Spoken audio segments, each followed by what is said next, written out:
Hey everyone, this week's episode of Witchpolice Radio is brought to you by Fourth Quarter Records. It's a Winnipeg-based label and recording studio home to Three Pete, as well as Eggs Solo Projects and Charlie Feta. You can find their merchandise, including the awesome new Three Pete hoodies, online at fourthquarterrecords.com.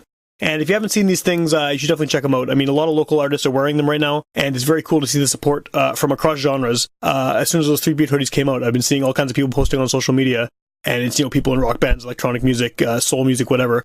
They're all sort of sporting the Three Pete gear. So there's definitely a lot of love and support for Three Pete within the local music community at large. And it's very cool to see. On May 25th, our friends at the Park Theatre are presenting the release party for Quiet Dreams, the new album by local indie rockers and past Witchpolice guests Hearing Trees. The event, which actually takes place at the Goodwill Social Club, will include guests The Perms, Micah Ehrenberg, and Sophie Stevens. You're listening to Garbage Hill, Winnipeg's first podcast network.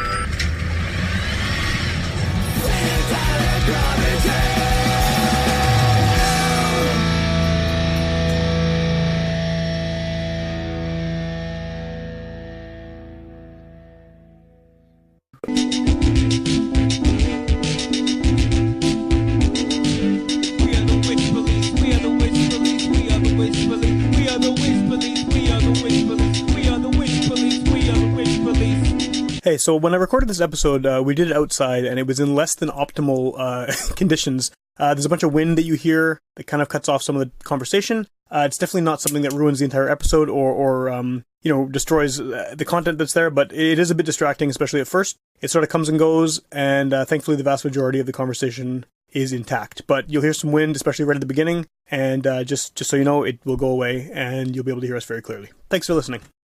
So we're behind a bookstore, I guess, out in the wild, in Winnipeg, and very close to the site of a music video we filmed 7 years ago. Yeah, that's right. So I'm here with Rob Crooks. And I just shot a video right here by the abandoned Target. That's right, yeah. What are they doing? It looks like they're tearing it down. They're making something there. Okay. It's better than what they had before, which was a store that opened for 3 months and then closed again. Yeah, they gotta do something, I guess. But yeah, no, this is Rob Crooks. You guys probably know him from a lot of things, including a lot of episodes of the show, like dating back to 2012-13 or so. Yeah. And you haven't been on the actual show proper in a while. Yeah, I guess so. It's been a couple of years. Has it? Yeah. I think so, yeah. And at that point, I think the newest news that you had was that you were going to be releasing something on Disintegration at some point. Oh, yeah. So that's happening. That's happening now, right? So yeah. So do you know when the album's actually coming out yet, or is it just like in the near future? It's May 26th is going to be the release party. Cool. And I'm going to be playing with this band Cherry Cherry, which is a group with Greg McPherson has teamed up with this singer in town, and they're making kind of like this kind of 80s synth punk stuff. Okay. It's really cool. They don't have anything recorded, but he showed me some rough demos of them rehearsing, and it's... Is it just two people? Yeah. Cool. It's awesome, yeah. You, I guess Greg McPherson has kind of been involved in a bunch of stuff lately, right? I mean, just because of the label and everything? Yeah. How did you originally link up with him? I originally linked up with him because when I worked on Pipskid's Skid Row album. Yeah.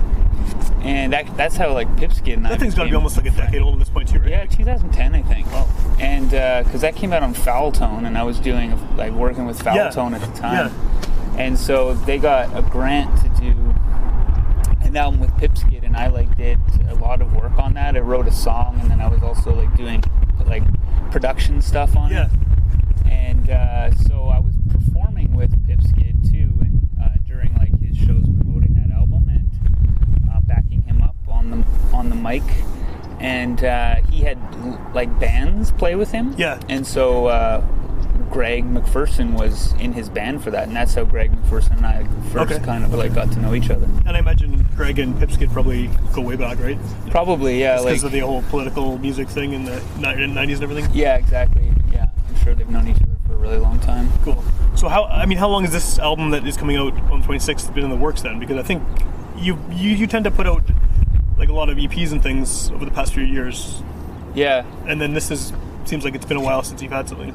Yeah, these songs have been in the works for a while, and but they keep evolving and getting better, and discarded some, added some others. Yeah. So I mean, it's always a work in progress, but sometimes you just got to put a stamp on it and put it out. So that's kind of been your sort of MO always, though, right? You've always like tweaked and tweaked and tweaked. Yeah, I'm kind of bad for that. I'm more into the creative side than I am into the other side of just, you know, like a lot of people, especially the musicians I know who are much more successful, are really good at just, they make an album. Yeah. You know, and they have that creative time, and then now it's promotion time. Right. And I just make music all the time, which is just what I want to do. But it's. Do you think it's partially because you're just a solo artist too, that like you have time? You can get into that, like, I'm going to keep retweaking. Whereas if you had other band members, they'd be like, no, it's cool. Let's go to the next one. Yeah, well, I mean, it's not really an unnatural process. No, like, it's not like it's because I rehearse the songs, right? So we'll be rehearsing the songs for an upcoming show or something. And it'll just, I'll be like, oh, you know, I bet it would be better if I did this or something, right? Yeah, so, and then that becomes a new version of the song. Yeah, exactly. Yeah. Because I remember when we played stuff together, like way back at Dynamo and everything like that, there'd be times where we'd record something, I'm like, hey, cool, it's done. And then, like, you'd tell me a week later that it wasn't done yet. And we'd be like, no, next one. So it's definitely, I think it's like people are either one way or the other, right? They want to just get something banged out and then just go with that, versus they want to just make sure it's the... Yeah, I like the spontaneity of things, but I think...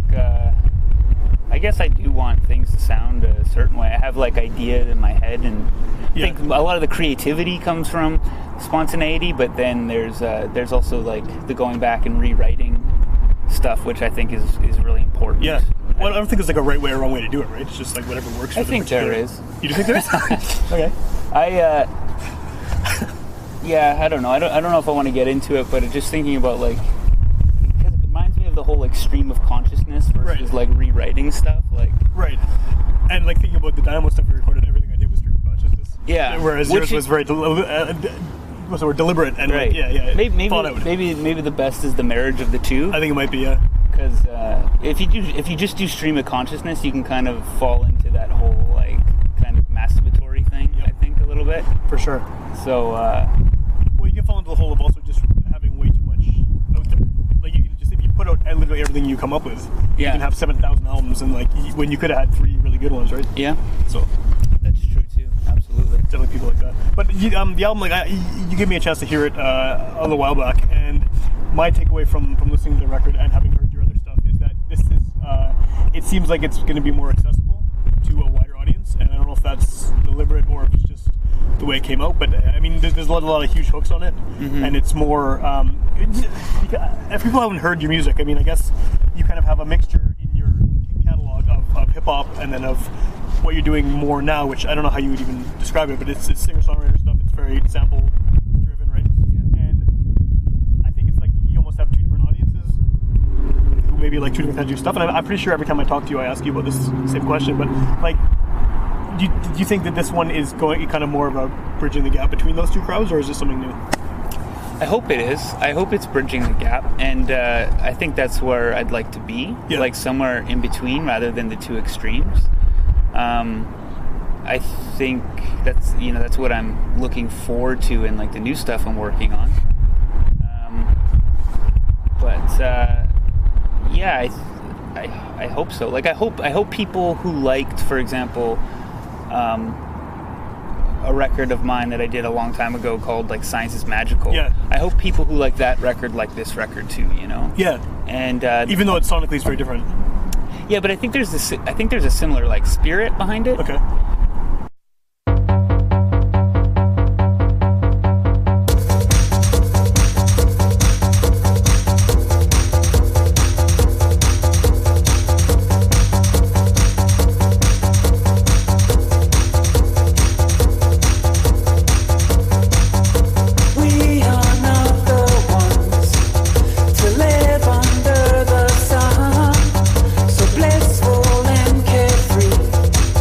Like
just like the creative part. I Yeah. don't. The other part is just tedious to me.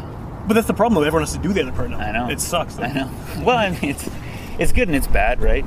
I mean, it's good for the people who can do it. Yeah, but then I find what happens is you get a lot of people. I mean, obviously there are a lot of people who are really good at the creative part and the like marketing piece. But there's a lot of people that I see who are kind of shitty at the creative part, but really good at marketing. Oh yeah, there's and lots it's of that. like they end up bumping up to the top, which is ridiculous. Like, I mean, again, before it would be a label choosing that, right? And they would choose whatever, even if it sucked, but at least someone is doing that for them. Yeah. But now it's like someone can just go on Facebook and spend a ton of money on ads, and then everyone's hearing it. Like it's weird. I think that's true to a certain extent, but I mean, like, unless you're talking about the like back in the day when labels would actually find an artist at a really early stage and like let them develop before putting them out.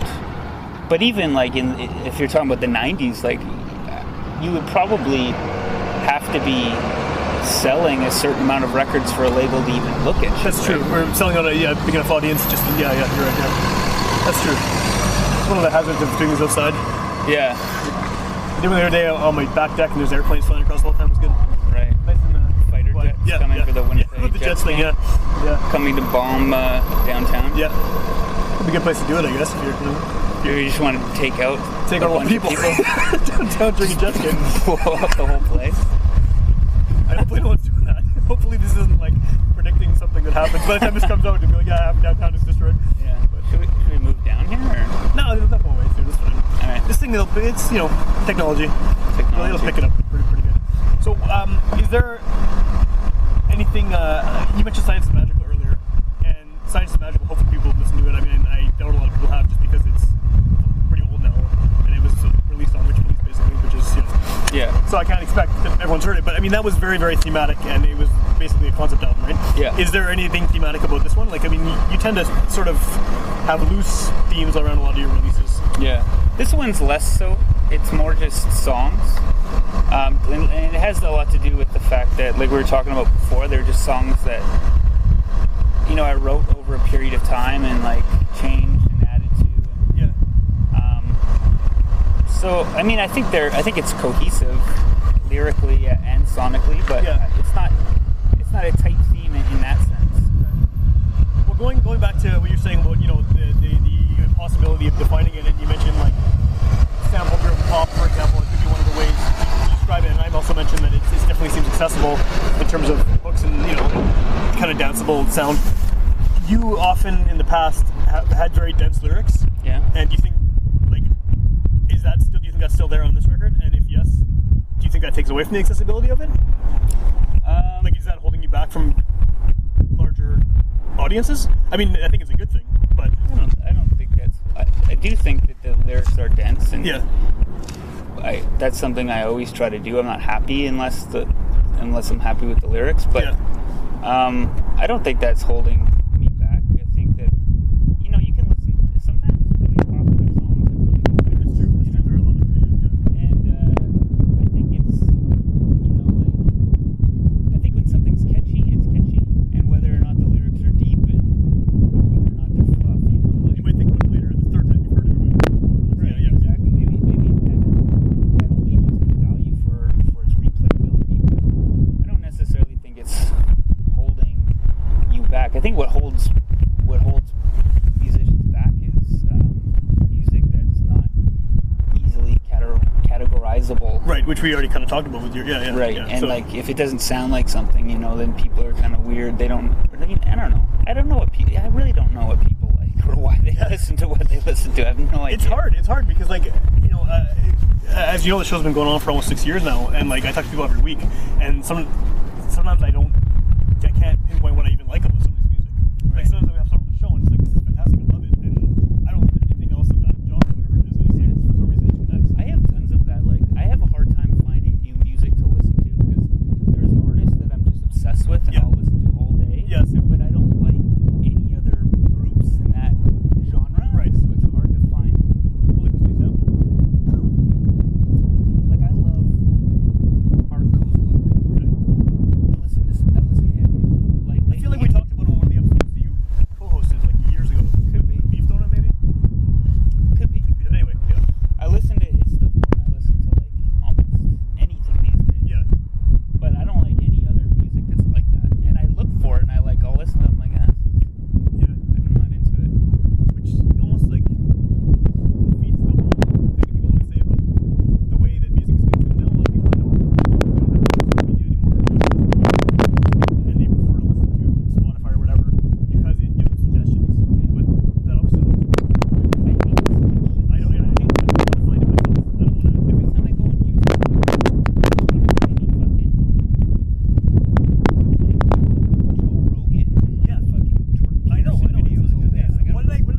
take guy. this shit out. Yeah, what does that say about me? I know. Yeah. Jesus. I wonder about that too. Sometimes random things come up, and it's like, what did I watch that led you to believe your algorithm to believe? But it's interesting because we're talking about how like music has changed, how people like consume music has changed. And recently I kind of gave into the whole, I think I'm about 10 years behind on this trend, but I finally like started going down YouTube rabbit holes. Yeah. And I've been finding a lot of cool stuff that way, where like, I'll just listen to some really obscure thing that I see someone post on Facebook or something, and then, like 2 hours later I'll have downloaded like, 20 songs. Yeah, like the whole catalog or something. Yeah. Or not even that, but not even by that artist. Maybe just like, suggestions on YouTube. Right. So, could be some other guy from the same town or whatever who plays shows with it. Yeah. Or even just some weird connection where like some YouTube channel, for example, will have all these obscure, weird songs, and then like they'll be connected to other YouTube channels and stuff. But at least like you're kind of doing the research yourself, though, rather than just some computer spitting out ideas at you, right? I mean, I know that I'm totally a dinosaur with this, that I don't do any of those streaming services or whatever. Yeah. I mean, YouTube, but I like... a lot of people I know, they don't have albums anymore. They don't even have like a digital library. They're cool with just whatever the computer spits out of them. I learn new stuff. It's cool, and I guess it does work. But like, it's I can't get my brain around that. I like to. I mean, if you suggested something to me, I'd give it a listen for sure, because I respect your taste in music, and I have a lot of people like that. That if they give me a suggestion, I'd be like, oh yeah, okay, I'll check this out. But I don't want a computer telling me. I don't know.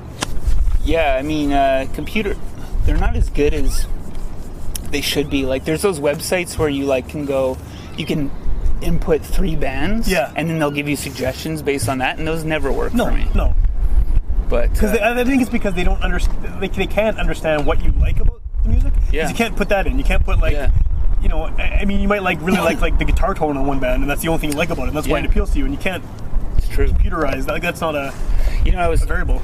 On the way here, I was listening to Q. Yeah, and. Usher, what's his name? The guy from fucking, not Usher, but the guy from David Usher. David Usher. Yeah, he's working with Google. Okay. To like make these songs with lyrics written on like AI. Oh, yeah. Weird. And then they played one of his songs that was written like that, and it was like garbage. Yeah, but of course it was. I don't know if David Usher would write a good song these days. Well, you know what? He's a really good example, because like I like Moist, and I always like Moist, and the reason I like Moist is because they have a piano, and so but if I plugged it into one of those algorithms and it was like, oh, you like Moist, it's gonna spit out a bunch of 90s alt rock at me. Yeah, it's not gonna spit out bands from that era that had a different instrument that added to the sound that made them good. Yeah. Like, because that's, if anyone else played like, well, Moist, the singer's fine, but I like that they were playing that kind of rock with a piano when no one else had that. Yeah, and that's why I like them still. But they probably give me like Creed or some bullshit, right? Like, it's which is not what, It like misses the point. I don't know. Dropped your wallet there. Did I? Yeah. Well, that's not good, is it? It's not good at all. Yeah, no, I agree. It's weird, but I mean, as time goes on, those things will just become more and more. They'll become better, but they'll also become. I read this book by this woman, Astra Taylor. Okay. She wrote about like kind of the dark side of the internet, the things that, when people talk about how great the internet is, this is kind of like, well, just like hold the phone a little bit. Yeah. And she's talking about how, like, with Amazon, like, suggesting stuff, it's gotten to the point where if, like, you have ebooks, like, they know how quickly you turn the pages. Holy crap. So they know, like, which parts of the books are like read faster and which are like read slower. So they give you suggestions based on that? Like, well, not only that, but they are writing books to like, so like if you read a part slower, they're like, all right, the reader was bored with this, so they don't put that part, those parts in books anymore. And then like they have it dialed down to the point where they can tell you if readers prefer a protagonist with red hair or blonde hair or brown hair, and like all these like details that are so dialed in where it's like they're just trying to control your whole experience, and it's. But then what's the point? What's the point of writing a book if you're just filling in the blanks, right? I mean, if you're just filling in, checking a check, you make money, right? You make money. But what's the point of anything? Yeah. I guess so. But it's like that's going to happen for music too. People like choruses. Yeah, it's already. David Usher's already fucking doing that. Yeah, ahead of everyone here. Yeah. But yeah, it's weird. It's like, 'cause I don't want my enjoyment of art to be figured out by computer. Like, What's the interesting thing about it too that you bring up, like what's the point of it as the author or as the artist? right. I mean, It's the like money part makes sense, but and they actually brought this up on Q. Is like, well, who owns it? If the AI writes the lyrics, yeah, do who you get a owns copyright those on that? lyrics? Yeah. It's probably the company that owns the AI, which is Google. So Google's gonna just own everything. Like they already are pretty much. They're fucking getting pretty close. Yeah, yeah. I have this Google thing. I got a Google, one of those Google Home things for Christmas. Oh yeah. And we didn't know if we were going to use it. We just tried it out, like, whatever. It was a gift, so we'll try it out. And it's crazy. Like, you can just talk to a box in your house and it tells you Right. shit. Like, I asked it what his favorite hockey team was, and when the Leafs were still in the playoffs, it said the Leafs. Now it says the Jets. Yeah. It's like, this is creepy. Do you ever see like advertisements for things that you and like Hillary were just talking about? Yeah. Yeah. It happens, yeah. I feel like I see advertisements thing I'm thinking about. It's like, Totally. I'll be reading about something, and it's like, I'm about to search for something, and then whatever I was about to search for just comes up. It's like, Yeah. it creeps the hell out of me. Yeah, it's weird. But yeah, I don't know. That was a weird tangent, but like I don't know. It's interesting because so many people, I think, and I kind of like, again, I think I'm a dinosaur because I still listen to physical media and all this stuff, and I read books and everything, and it's so many people just easily are like, yeah, this is cool. I'm cool with the AI doing everything. I'm cool with the computer, and it's fine, but it's just. I think like I don't have Spotify or anything like that, but I think I will get it like eventually because I know people who have it, and it's just like you pay the fee and then you just like any album you want to listen to, right? Which is cool, but what happens if it goes down? You don't have anything. Like that's my fear of all this stuff. Like I would never replace all my music with it, so I'm still always going to have my physical copies of things. But in terms of like, because nowadays like I can't fit music on my phone, like to the point where it's like if I want to take a picture, I have to delete 3 albums. Yeah, for sure. Yeah. So it's like it's just getting to that point where it's the memory is becoming precious kind of space. Because you have so much other stuff in there. Yeah, I guess I could get a phone with more memory. I guess that's probably the thing. Could get like a little card or something you put in your phone. I've been thinking about reviving the iPod. Yeah. Do those even work with current day iTunes anymore though? I don't see why not. I have no idea. I don't know. But then I'd have to have a phone and an iPod in my pocket. Yeah, and you'd have to have a digital music library. I don't know if you do, but like you'd have to have a library. That's the problem with me with iPods. I never got one. I mean, I had one. That someone gave me an old one, but I never really used them properly because I don't have digital music. I don't have digital music. I have a bunch of stuff saved on a hard drive that I never listen to because it's not. I don't know.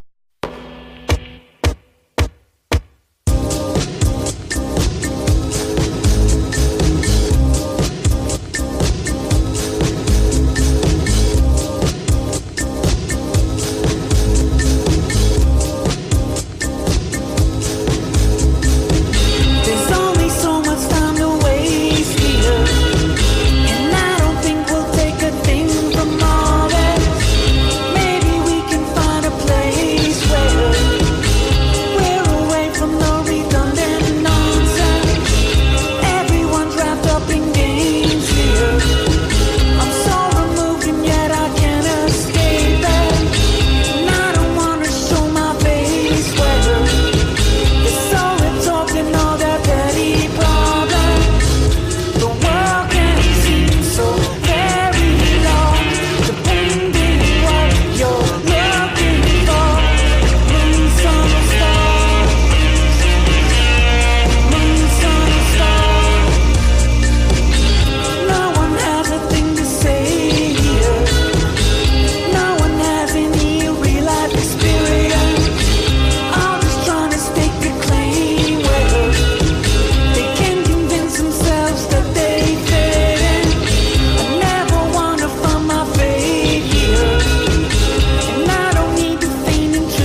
do you feel like there's still worth to releasing an album physically aside from just something people buy at shows? Yeah, and I've been talking about this a lot with Disintegration Records and also just with like other artists I know.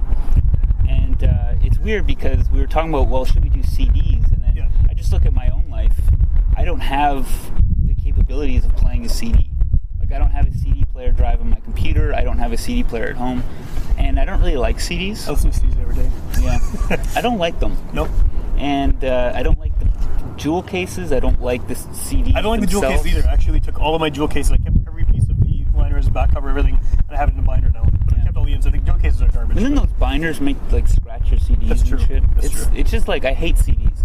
And so I tape though. Tape is a thing now again, right? So so now we decided to do tapes because it's like even if you don't have a cassette player, like tapes are still kind of a cool souvenir. Yeah. And people want the souvenirs from a show, right? Exactly. Like, and like if people do want to like be like, hey, I like your music, I want to support quote unquote support you, and then you should give them something to do that with, and you just put a download card in the cassette, and like what I've decided to do is like you'll be able to buy it on like Bandcamp, but with the digital download card that you get in the cassette, there'll be a couple extra songs on it. Oh yeah, so if you're buying it, you get so there's like I guess an incentive to buy the physical copy, but like I know for me, like I buy tapes, and like I do have a cassette player, but I don't listen to tapes a lot, but I'll still buy a tape just for the just if I like something, just to support it or for whatever. Sure. I'm kind of going on a weird like semi-hoarding mission lately the past few months to just obtain as much local music as physically possible. I've seen that, and I keep going to like thrift stores or whatever, and CDs because no one listens to it anymore, dumping tons of local stuff. I got a guy give me a whole box of stuff he just didn't listen to, like weird metal albums and stuff from the 2000s of local bands I've never heard before. So it's I feel like that there's things are getting, and it's gonna happen more because people don't do physical media anymore. It's just disappearing. Thankfully, because of YouTube and all these things, it'll still be floating around the internet, but a lot of stuff is just gone, right? Yeah. So I don't know. I mean, I'll get a tape when your tape comes out for sure. Thank you. I appreciate it. So do you want to just like remind about the show and then where people can get the tape or the digital version once it's out? Yeah. So the show is on May 26th. Okay. Saturday. And it's going to be with Cherry. And it's going to be at 333 Gary Street. Okay, what is that? It's there's like a coffee shop there. I played a show there like last December with like Pipskid. It was a furniture store at the time, but now it's a coffee shop. And it's just called 333 Gary? It has a name. I don't know what that's the address though. You need to know the name. The location is important. You'll find it. It's go to Gary Street between Portage and Ellis. Okay. I think, right? You got the numbers, you can figure it out, right?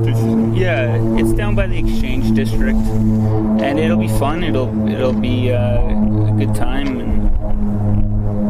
and then you can get the album on. It'll be on Bandcamp, which you will. It'll be on Marathon of Dope Bandcamp because it's also coming out on Marathon of Dope, and it'll be on my own Bandcamp. Okay. So there's a lot of places to get it. Yeah, so just you can go to my Facebook page, Rob Crooks Music, I think it is, or maybe it's just Rob Crooks. I don't know. I'll put a link to it. Yeah, great. So people can find it that way. Yeah. And I have a website too, robcrooks.com, and you can follow me on Twitter and Instagram and whatnot. Cool. How much of your old stuff is still available? I mean, I know it's mostly digitally available, but do you have any physical copies of, like, are you still selling those at shows, some of the old albums, or? I know a lot of them just came out strictly digital. Yeah, the ones that are physical, like Hearts, I pretty much sold out of. Yeah. I think I have a couple copies that I'll probably just keep for myself. Yeah. And then the only other one is like Plague City, which is really old now, right? Like, when was that? Like 2004 or something? 2005. No. Yeah, somewhere like that. Yeah. And it's like there's a lot of those. I remember you had a box of those a few years ago. Yeah, there's a lot of those kicking around. Yeah. You should contact DJ Cutdown and buy a couple boxes off him. Yeah. He'd really appreciate it. Give him away as prizes. You know what? Yeah, he'll. If you can have them, actually. It's a good album. Yeah, it is a good album, actually. Yeah. That's probably the last time you rapped hard like that. Oh no, the F and R Tards one. You were pretty aggressive on that too, right? Yeah. That's a long time ago as well. I don't talk about that. All right. All right, okay, moving on. Do you think that how is Disintegration going to kind of help get this out there? Is it just because like you're working with people who've kind of established whatever it is they've established? Like, yeah, you know, and I think it's just like-minded people. Like, we get along. Yeah. And you know, like, so that label is run by Greg and Cam is like an award-winning studio engineer, right? So this record sounds better than anything I've ever done. Right. And Greg, he's been in the business for ages, and he's had a lot of success and he's done a lot of things. So for sure. he's been a huge help for just you know, just little things that you don't even think about. Like he's helped me with writing grants and, you know, helps me with just kind of directing me and he was also there for all the recording process and kind of, you know, helping me with suggestions and stuff. So yeah, that's awesome. So robcrooks.com is probably the best way to find all the shows and stuff in the future, or would you? Yeah, robcrooks.com is the go-to, but also, you know, all that stuff will be posted on my social media as well. Okay, and you're on with Facebook, Twitter, Instagram, all that stuff. Yep. Cool. And if people want to hear more episodes of this show, go to witchpolice.com. Follow it on all of those things as well. This is probably episode 290 some by now, so we're getting close to 300. And all of the previous episodes are available for download and streaming, including all the 50 or so you were on in the early days, right? And the ones you've been on over the years as well. So cool. All right. Well, thanks for having me outside in this parking lot. Thanks for having me. Yeah, awesome. You had me on your show. That's true. I did have you on my show. Well, it's kind of your show as well in a way. Like you're still part of the history of the. I can never take credit for all the hard work you've done, Sam. Well, thank you, but like I don't know. I feel like without you and John having been there from the beginning, it wouldn't have existed. Right? I wouldn't have done this by myself. So I'm always happy to have either of you guys on the show just to, you know, catch up and things, because it's an important part of making it. Sometimes it's the only way we get to talk. I know it is, because I'm so busy and you're so busy. Yeah, it's called just being old, right? That's what happens. Yeah, it's life.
So I guess in addition to the music stuff, you also are in a movie coming out soon. Yeah, in a movie called The Goose, which was written and directed by Mike Marinick. Who's been on the show in a really early one that you and Pipskid hosted, I think, right? Oh, yeah, I think so. Yeah, he's an incredible filmmaker. He's like really... one of his strengths is he does these special effects that are all like practical, like not computer. Well, I saw the generated. trailer for The Goose, and it looked like psychedelic and crazy. Yeah, and cool, he creates all that stuff. Like he builds all these different things and does really creative, amazing stuff. And it's just like a thrill to watch. Like you just kind of like when it's over, you're just kind of like stunned because it's just such a like an experience. And so yeah, it's played at the Rotterdam Film Festival. I recently was at in Frankfurt because it was being showed at the Lichter International Film Festival. That's cool. I don't know what that is, but that sounds good. Yeah, it was cool. I got to like introduce the film and do a Q&A after. Oh, cool. Were you like the only representative, or were you guys? I was. Mike was unable to attend. I think he was working on another film. Okay. And so I went basically in his place, and it was great. It was a really cool experience. Spent 3 days in Frankfurt at this really cool film festival, and yeah, so it's and Mike's done like he's done a lot of short films. Yeah. He did one, Death by Popcorn. Yeah, about which is the great. Jets. I love that. Yeah. And he did your most recent music video too, right? Yeah, he did my most recent one, We're Not Famous. He's done like, he did one of my favorite Pipskid videos, I Never Knew. Yeah, that's a cool video. And that has all the practical effects too, right? Like, yeah. He's done a few, I think, he's done a few local videos. He's really great. So you obviously knew him before this happened because, like I said, you had on the show years and years ago. But like, how did you get involved? You're the star of the movie? You're very prominent in the trailers and stuff. Yeah. Well, I'm the lead character, yeah. How did you get from, just knowing a filmmaker to being in the movie at that big a role? He asked me to do it, okay. And he explained to me that the reason he thought I could do it was a couple of reasons having to do with my music. He was, I guess, a fan of my music, and so for one thing, he loves the Hey Hey video, and I'm so proud of that thing. Yeah, it's great. It's awesome, yeah. And also, he liked my Science is Magical record and the record I did with Bird of Prey, Argyle. Yeah. And on both of those records, I guess I'm playing a character. And so he thought... You're basically acting... I'm basically acting and playing a character on those records, so he thought I could do it in the film. Cool. And I think he likes to use people who aren't actors because he strives for a certain authenticity. Yeah. And so instead of just getting actors to act a certain way, he just gets people he knows who are that way. Because you get a more genuine, honest kind of thing, yeah. Yeah, and so there's a lot of musicians and other... Isn't Al Simmons in it, too? Al Simmons is in it, yeah. And this guy, Washboard Hank, who he's a traveling musician. He plays at the Times Change a lot. And he's like a one-man. Cool. He's great in it. And, I think I saw the music was Paul Leary, too, is that right? Yeah, Paul Leary really from the cool. Butthole That's really Surfers cool, does the music. Yeah, it's really cool. So what is it actually about, though? Because I can't tell from the trailer at all. So, but the trailer's super cool. But so I play a mute who is kind of just stuck in this small town. You don't really say, but it's basically the Interlake area. Okay. And he just has a hard time. He's being bullied. He doesn't really get along with his father figure, and it just everything comes to a head, and it's like it gets to the point where like winter's coming, and he meets these snowbirds at this kind of weird psychedelic party, and he just gets this idea that he has to go to Arizona or just get out before the snow comes.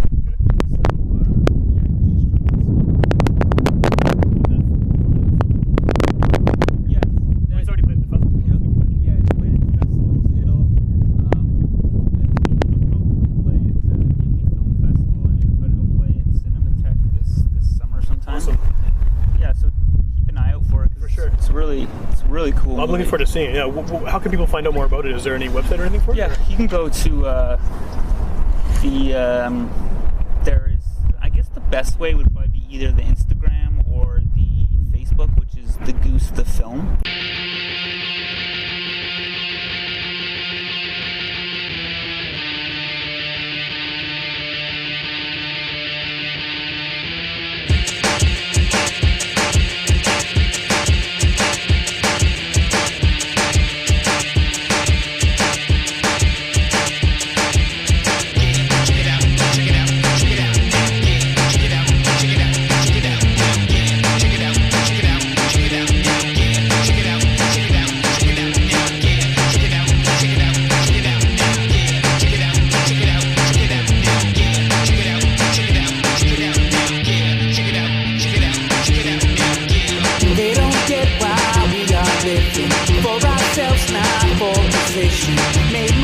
It's my decision, and I don't care if you're not with it.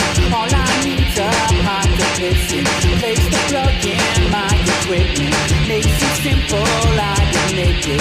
But I'm living with the vision. We don't need to have too much. We just need to feel that rush. Feel that seep into my blood. It's all I need, it's all I want. We don't need to have too much. We just need to feel that rush. Feel that seep into my blood. It's all I need, it's all I want.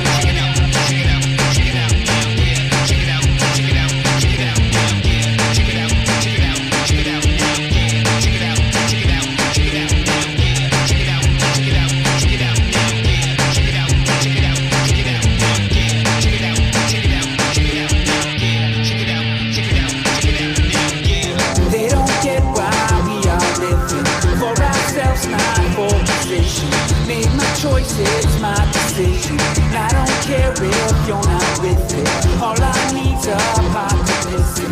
Place to plug in my equipment. Makes it simple, I didn't make it, but I'm living with the vision.